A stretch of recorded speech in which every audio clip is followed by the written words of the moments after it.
Hello, this is Kimberly Wilson, and welcome to the 476th edition of Tranquility du Jour, bringing you tranquility since 2005. Tranquility du Jour is a series of nourishing conversations about living a full and meaningful life with doses of tranquility.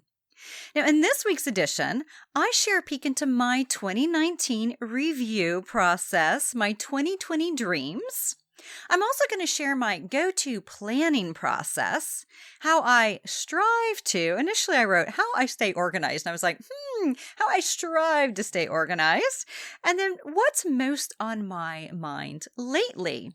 So a big welcome, a big happy freaking New Year, and I'm absolutely delighted to be here with you all. Those of you who are new to Tranquility du Jour, you'll find a link in the show notes, kimberlywilson.com/476. That'll take you to a page with a little video, some FAQs, etc., and a big, big welcome to everyone. Also, I want to make sure that you all know about the January 5th TDJ Live. So this is our seasonal free online event that happens via YouTube, and it's happening Sunday, January 5th from 8 to 9 p.m. Eastern Time.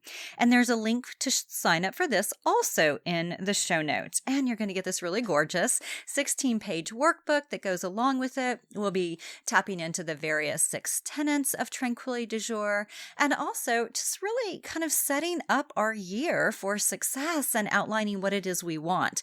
And honestly, too, keep this in mind. Deciding what success looks like for you, not what it looks like for others. And so that's a really critical component.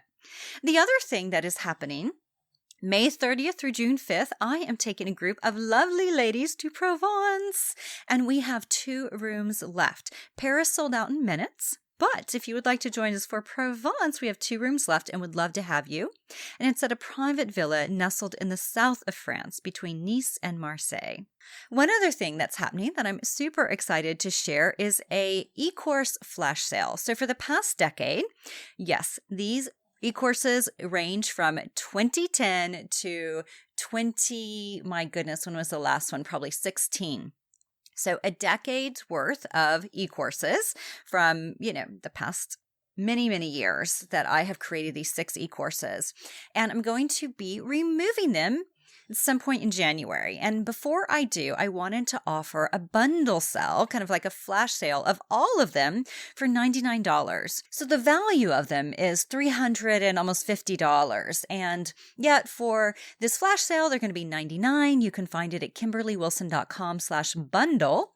And it's e-courses ranging from setting up a daybook or your planner, mindfulness, the Tranquility Project, which was kind of based on Gretchen Rubin's Happiness Project. After I read that book, I thought, we need a Tranquility Project.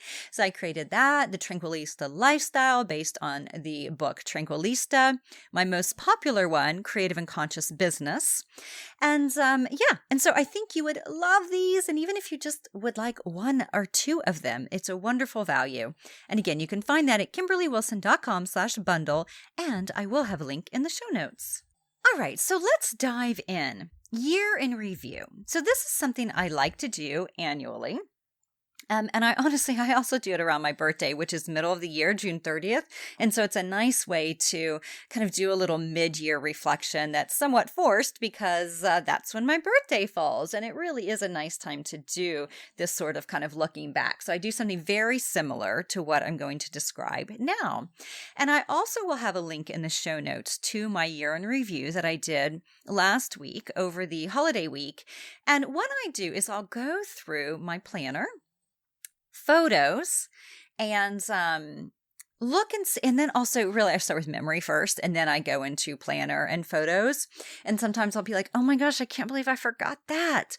But it's more about, okay, what are the experiences that I had in this past year that shaped me in some way, or that were, just enjoyable, and I want to be sure to remember them, things along those lines. And so I'll read you an example of some of them. And I encourage you to do this also, because sometimes we can be like, oh, it's a horrible year or nothing happened. And yet I guarantee stuff happened that maybe not all of it is like, oh, Instagram worthy, right? But it's something that matters and has shaped you in some way.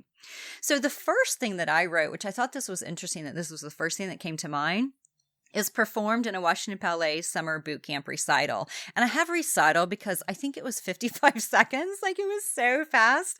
Although we learned it on a Saturday in a couple of hours. Practiced it a little bit more on Sunday and then performed it Sunday afternoon.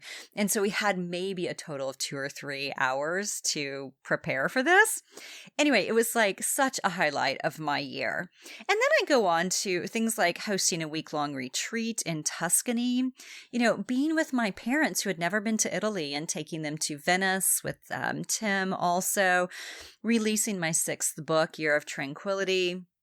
Getting to see Candace Bushnell, Demi Moore, Austin Kleon in book events over this past year. I love those. Seeing Krishna Das in concert, seeing Garth Brooks in concert, seeing Midland, who is like my new favorite country band, in concert. So much fun. Going to Farm Sanctuary's picnic, where it was so funny. I'm like rubbing, okay, so pigs have all these nipples on their belly, right? Boys and girls. And I'm like rubbing, they love belly rubs. So I'm rubbing. And then I realize, oh my gosh, this is a boy. And I've been rubbing him totally inappropriately like the past minute. And so there's a funny photo where there's a look on my face of like, oh my gosh, it's a boy. Anyway, so it was this funny moment, but I freaking love, okay, if you have not met a pig in person, it is a 2020 goal, hopefully, of yours, because they're amazing creatures. And the farm pigs, they get freaking huge, like 800 pounds, right? So they are the size of living room couches. And so, just imagine you're like rubbing their belly, which is like a pretty intense job because they have a lot of belly. And anyway, it was just a funny moment. But if you can meet potbelly pigs, they're freaking adorable too. And smaller, right? They get to about 250-ish pounds. They're so freaking cute. Taking a watercolor class in Paris, which was so lovely. It would typically be a group class, but it just happened. It was like an odd time of the year, like a Monday in November, and I was the only student. And so I'm going to be having her teach watercolor to my Paris retreat guest, and she's absolutely lovely. Of course, I turned 46. I spoke on a panel about aging at the Wing, and that was just a few weeks ago. Really enjoyed that. I was quoted in Cosmopolitan, Greatest, USA Today's Modern Woman, and Huffington Post, which was really lovely to be able to contribute to those publications. Definitely battled a ton of migraines. And as I went back into an MRI machine, because they're like, why are you having more? Let's see if the brain has changed since 2016 when I had my last MRI. Nothing had changed. But I'm like listening to really loud country music as the machine's clicking. If you guys have had MRIs, you know what I'm talking about. It's quite loud. Also, just a couple days ago, I hosted Planning 2020 TDJ Style for all my Year of Tranquility and Daybook supporters. Thank you guys so much for joining. And and then one other really fun piece was seeing Jagged Little Pill on Broadway. And it's a Broadway play done to Alanis Morissette's soundtracks. Like, oh my gosh, so much of her music. And the storyline was beautiful. It was very touching. I cried and cried and cried. It was just so good. I cannot recommend it enough. You guys, if you can get to New York, or if this if it begins to tour, it's so, so worth it. So the other thing that really stood out to me as I reviewed my year was there was a lot of hosting. So I did 9 online events, live online events, and then in addition to that, 2 week-long retreats, and also hosted the day-long TDJ soiree, which took about 4 months of planning. A big shout out and thank you to you ladies who came to that event, coming from LA, coming from Colorado, the New York metropolitan area, DC metropolitan area. I'm forever grateful. That was so much fun to have you and host you. And, as I looked through and saw all of that, I was like, that really helps to show why I feel like I got a little deflated a bit towards the end of the year. And what I mean by that is just feeling like a bit spent. And, for me being an introvert, the external kind of output, I freaking love it. And yet I also have to really manage it. And so I thought that was just insightful as I knew it had been like a pretty intense year, but I didn't realize to what degree until I listed everything out. So sometimes that can be helpful really to look at and be like, what was going on? What was a theme? What was a pattern? Okay, overscheduling, clearly a pattern of mine. And so I'm trying to be really cognizant of it as I craft 2020. Also, there's a bit of travel, freaking love travel, right? So not a problem with that. However, that is also taxing, just the packing, the unpacking, the, the transport to get wherever you're going, the routine. I think this is the biggest piece is the routine being shaken up. And so I try as much as possible when I travel to keep a regular sort of routine, but of course it's not home, right? So it's not quite the same. So just noticing, these different pieces I thought were helpful for me to kind of understand why maybe 2019 didn't feel as replenishing as I would have liked and what I would like for my 2020. Also, my therapy practice really continued to grow. It's full and worked with some coaching clients also. That's always a treat. I had the redesign of KimberlyWilson.com, which I've really enjoyed the way that's coming together. But again, all these sorts of projects and pieces, there's so much time and management that goes into that again, it may have been a little too much in 2019.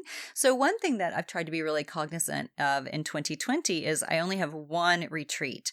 And even though I've got Paris and Provence that they are two different retreats, but one's happening right after the other. So it's not 2 weeks of hosting at different times of the year. And so I think that will make that a little bit smoother and easier for me.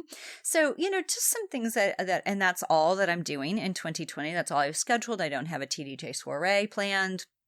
Not to say I'm not going to do one, but it's not on the radar at all right now. My travel is quite limited. So I think it's just trying to pare down. One of the things that I shared in planning 2020 TDJ style on Sunday night is that my word of the year is tranquility, which may sound like a bit cliche, but I've never chosen tranquility as my word of the year. And initially I was kind of contemplating essentialism, right? This idea of really getting clear on what is most important and working on that.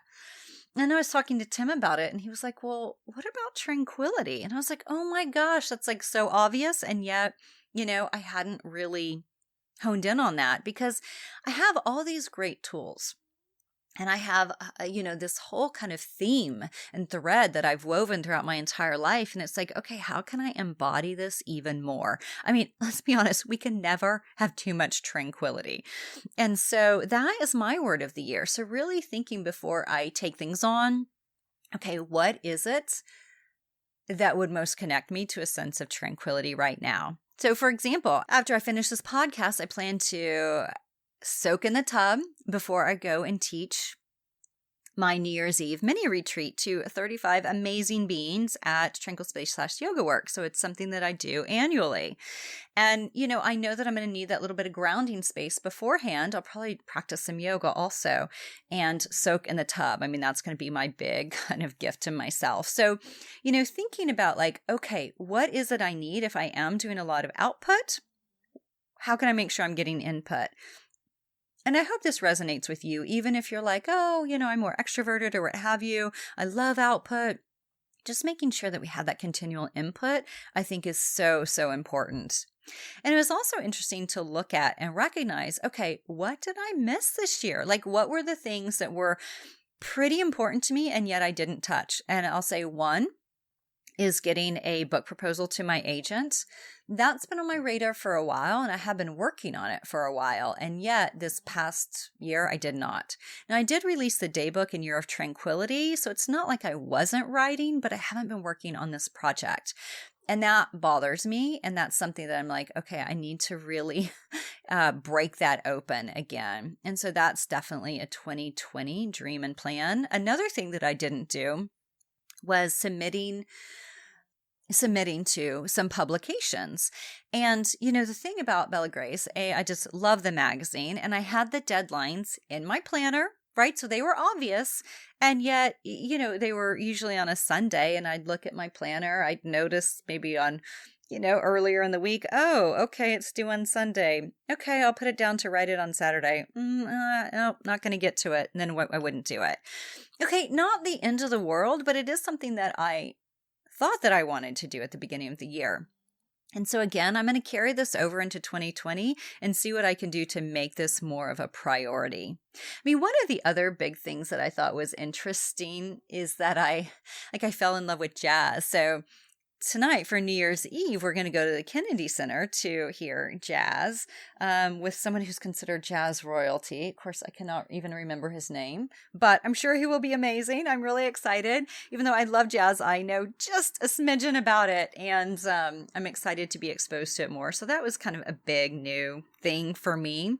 I also spent quite a bit of quality time with family. So I went home to Oklahoma in October for a memorial service. I went home in Thanksgiving. My mom was out here for 10 days in June. And of course, we spent a lot of time together in July in Italy. So that has been a nice treat. I mean, to see my father in Italy, it was just such a delight. He's definitely more of an introvert, and, spends a lot of time in his kind of basement office area surrounded by research and file cabinets and books, from floor to ceiling, and a dark room. And so that's his thing. So to see him in Italy and really kind of shine and come to life, I was like, who is this man? So that was really fun. It was a very sweet experience. And now I'm like, how can I get you back to Europe? Where can I take you? I need you to see more. So that was a really sweet highlight from the year. And one of the things that also was really joyful for me was returning to the yoga mat. So I actually started going to another studio, and, because I just find that going back to the studio that I founded, it's there's just so much emotion kind of that's caught up in there. And so I hadn't been back to a regular class in a few months. And so in April, I was like, let me just try this studio. Anyway, loved the teacher. And I was like, where did you train? Because I was like, did she train with us? Because she had a very similar style. But anyway, it turns out, no, she hadn't. She had trained elsewhere, another state even.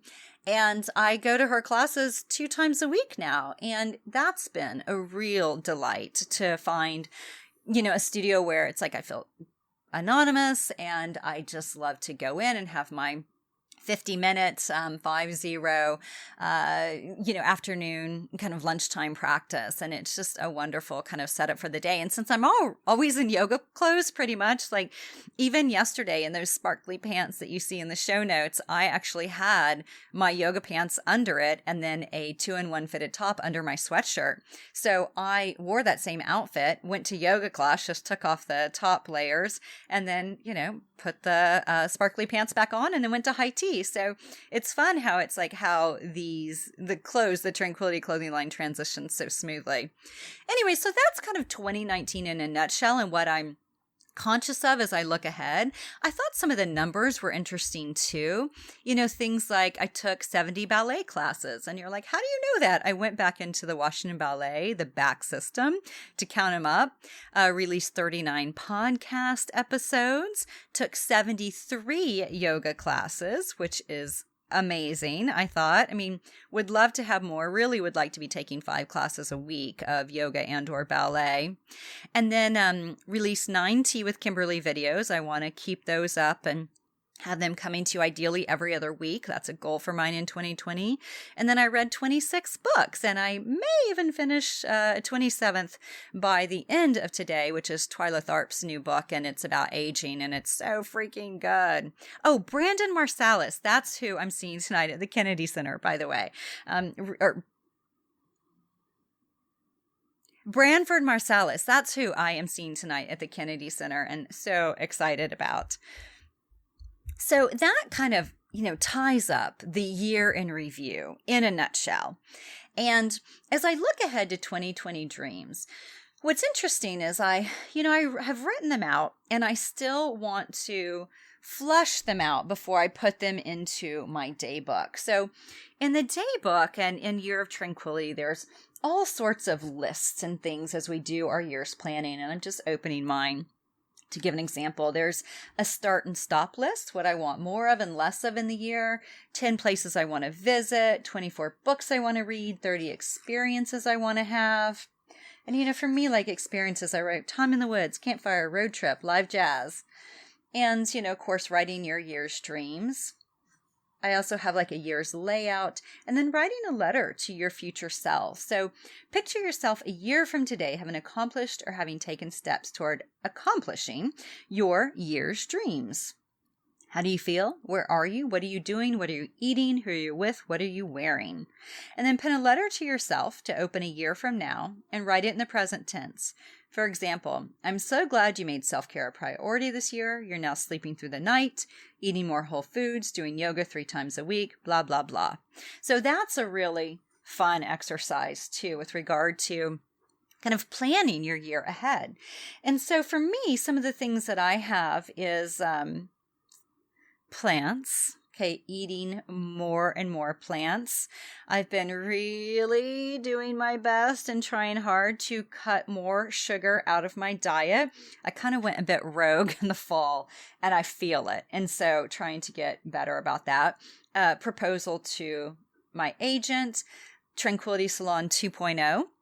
So a big thank you to all of you who joined Tranquility Salon in the fall. Oh my gosh, I loved being with you guys for those 4 weeks, in person and online. And for 2020, what I'm going to do is expand it from 4 weeks to 6 weeks and have each week be one of the tenets, the Tranquility du Jour tenets, which are mindfulness, creativity, wellness, style and beauty, compassion, and self-care. And another thing I want to do is make sure that I carve a creative space day each week. So typically the idea is that it's Friday and Friday afternoon. I often will do podcast interviews, but I just found that my Fridays were getting creeped upon with like clients or, other things, which is fine. But it was like, I was feeling it. I wasn't getting that time and space that I needed to do some reading or to do some writing.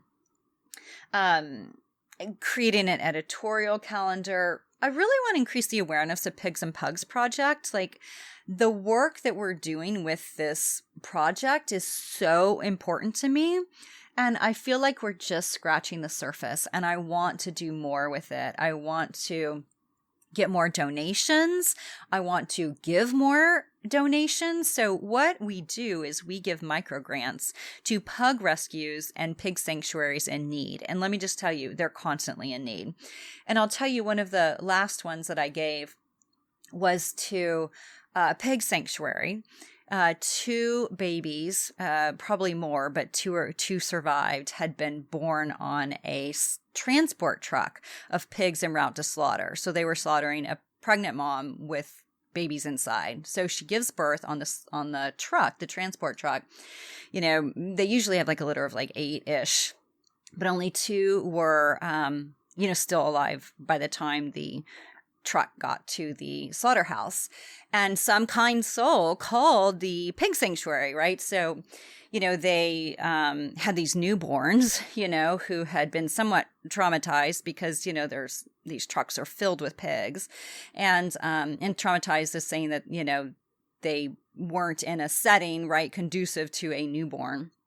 And then, so gave money, micro grant to them to help with their care. And unfortunately, they both died within, maybe like 48 hours. It was just crushing. To have a start to your life that way. Can you imagine? And then B, to, just not even make it. So anyway, that's just an example. And then of course there's pug rescues. God bless pugs. They're freaking hot messes. Exhibit A, like last Monday, I had to take Gizmo to the emergency vet because he was shaking and restless. And I was just like, something's wrong. What's wrong? And anyway, the poor guy, he's fine now. They gave him an anti-nausea injection because he wasn't eating. So I couldn't give it to him via food. And then also gabapentin, which is like a pain reliever to just help calm him. So that's the only day he had the gabapentin because I think it's pretty strong. As a matter of fact, he was sitting next to me while I was working last Monday. And then I hear this plop. I look over, he has just rolled off, like he's so effed up right on this medication. He had just rolled off the seat and into his water bowl. He's just like lying there. I'm like, oh my gosh, Gizmo. So sweet thing, scooped him up, dried him off, and, no more gabapentin for Gizzy, but he was much better. So that's just an example of like the constant in our lives with 3 pugs. So as you can imagine, the rescues are infiltrated. And they have so many health issues. And so we give microgrants to them. And then the other thing that we do is host events 3 times a year. So anyway, I say all that I share all that to say that is definitely a passion project of mine that I want to increase awareness around.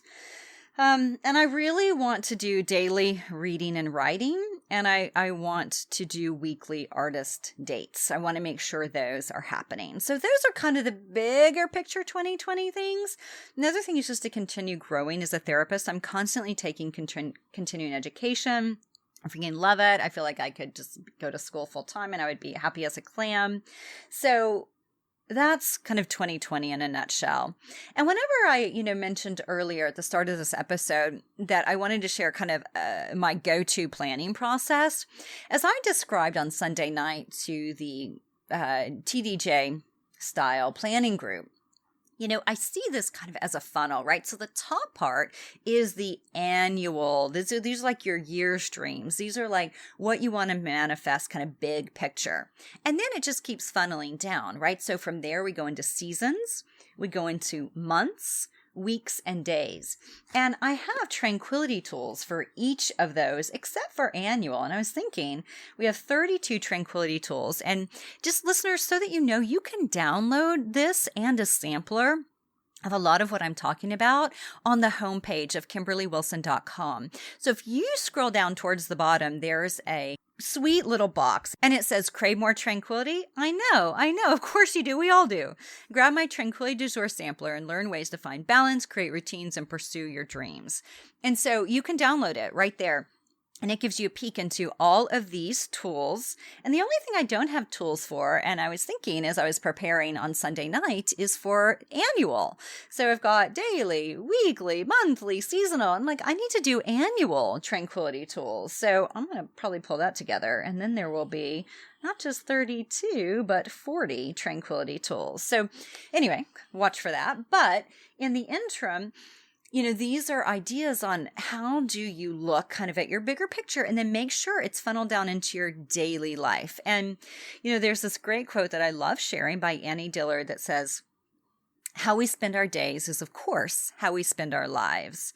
And, I encourage you to keep that in mind because what happens so much with daily life is it's rinse and repeat. It's like, oh my gosh, okay, get the day started, walk the dogs, feed the dogs. And of course, they all have different ways they like to be fed and different medications. And then we can't walk them all as a pack because they're at different speeds. So it's, not just 4 walks a day for the 3 dogs, but it's 8 walks a day because they're at different paces. So the fast one goes solo and then the slow ones go together. So it's just like these logistics, right? We all have them in some way or another. And so if our life just begins to feel like, oh my gosh, more dog walks or, more time in the office or more emails, it's like, okay, well, how is this contributing to the bigger picture? So if we have that big funnel of like, okay, these are my year's dreams. This is how I want to show up. This is my word of the year, my theme. This is what I want to be conscious of and aware of this entire year. Well, then how can that funnel down into your days? And so, for example, in the daily checklist, at least in the Tranquility du Jour Daybook, and these, may resonate with you or not, but the idea is to think about what are some things you can make sure are happening every day that will help you to continue to move forward and feel in control of your life. So I have morning ritual, which could be as simple as a cup of tea. Daily dress up. So for me, I have a uniform of sorts, and then I can just add layers to fancy it up. mindful movement. So, even if you're like, oh, I can't get to a yoga class or I can't get to a dance class, no problem. Maybe it's simply that you go for a walk around the block at lunch, or you're walking your dogs. That definitely counts. So you go for a walk with your family in the evening after dinner. Eat your veggies. Journal. So spending a little bit of time with your thoughts. Goal review. And I think this is a really important piece to stay connected to those year's dreams. Gratitude.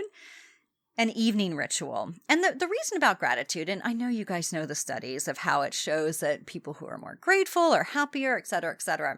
And it was interesting because I tried this out whenever I was in Paris in November, and I had arrived and it was very cold, like cold rain, actually a tiny bit of snow. And I was exhausted, right? Super jet lagged. And I was feeling sorry for myself. I'm like, oh my gosh, you fly to Paris to like go to sleep, to take a nap. And then I was like, okay, rather than beating yourself up about the fact that you're freaking exhausted, make a list of what you're grateful for. And you know what, listeners? It completely shifted my mood. I mean, completely. So I think it's such an important reminder whenever we're having those self-flagellating moments or woe is me moments, that we take a step back and think about, okay, what do I have to be grateful for right now? I'm in freaking Paris, even if I'm napping. And then evening ritual, again, could be, a hot bath or some time reading or family time, whatever it might be. And so those are the ideas of how I like to set my days up for kind of success of sorts. And when I say success, I just mean like intentional. It's intentional. It's not so much that it's happening to me. I'm making it happen. And there is a shift in that rather than like, oh my gosh, I have all this to do. Shifting it to like, I get to do this, So, because what's the alternative? I mean, it's sometimes like, oh, I hate that I'm older. Well, what's the alternative? It's like, it's a good place to be. And sometimes we just have to shift our mindset a little bit and shake ourselves out of it. And I know it's not always that easy, of course, but sometimes just little tweaks can make a big difference. Now, the piece on how I strive to stay organized really comes down to my planning process and being very clear and intentional on this big funnel system of like, okay, year, all right, seasons. And seasons is where we do that seasonal life review of just looking at and assessing these different areas of our lives. And we'll do that for the January 5th TDJ Live event. And it's usually part of the TDJ Live events because they are done seasonally. And just looking how satisfied are we in these different areas of our lives? What do we need more of, less of? Are we on track for where we wanted to be? And then, as I boil it down, we get into the months, right? So setting up our months, and I always have month streams. Like, what are the main things I want to do, experience, provide this month? So, it'll be like host an inspiring TDJ Live. Celebrate 16 years with Tim. We have our 16-year anniversary coming up, and we're going to go to Asheville and just kind of chill with the dogs for a weekend. So things along those lines. We're going to see Diana Ross, which should be really fun at the Kennedy Center. So those are dreams, they're experiences. And then I also, of course, have tangible, tactile things like release 2 to 4 podcasts, write 1 blog post a week. So I get pretty specific. And then from there, of course, I take that into my weeks. And my weeks, I plan my most important tasks. And oftentimes they will align with a month's dream, or it may just be a deadline that's approaching. And then, of course, that funnels down into my days. And, oftentimes my days will be quite scheduled, as I'm sure yours are, that you are set for like 8 hours. Maybe you're at the office or, for me with clients. And so there's just a few hours kind of wiggle room when you're not going to be resting. And so, for me, those few hours, I try to make sure that I'm getting in some sort of exercise, some sort of work on Tranquility du Jour projects, and, and ideally family time. So, for you, what would that be? Because just the reminder, right, we have 168 hours each week, and say we sleep 8 hours a night, that's minus 56. So say 110, say we're working 50 hours, that gets us down to about 60 hours of like remaining time if I'm doing my math properly. And, so it's like, okay, well, where is that time going? For a lot of people, it's commuting, et cetera, et cetera. So just noticing that and recognizing, okay, is there any shift I can do to make sure I'm taking good care of myself so that I can be full and present and give others what they need from me? And so by staying organized, my big thing is the most important tasks. And the other thing is batching. So I'm trying to get better about this. So say, preparing all of my podcast interviews for certain days, preparing all my podcast intros for certain days, getting all the show notes done. So rather than doing things one-off, kind of batching them. It's also called chunking, and that can be really helpful. And also try not to switch between hats too much. Like Monday through Thursday, afternoons and evenings is my client hat. And then in the mornings, can be more my creative hat. And Friday, more my creative hat, sometimes a client hat, but I try to keep that open. And then Saturday and Sunday for family, creativity, things along those lines. But if you find that you're switching between all these different hats, the data shows it takes us 20 minutes to get back to where we were whenever we're distracted by something. So turning off those notifications, setting the phone face down, things along those lines can really help us to hone in as much as possible. I just finished Cal Newport's book, Deep Work.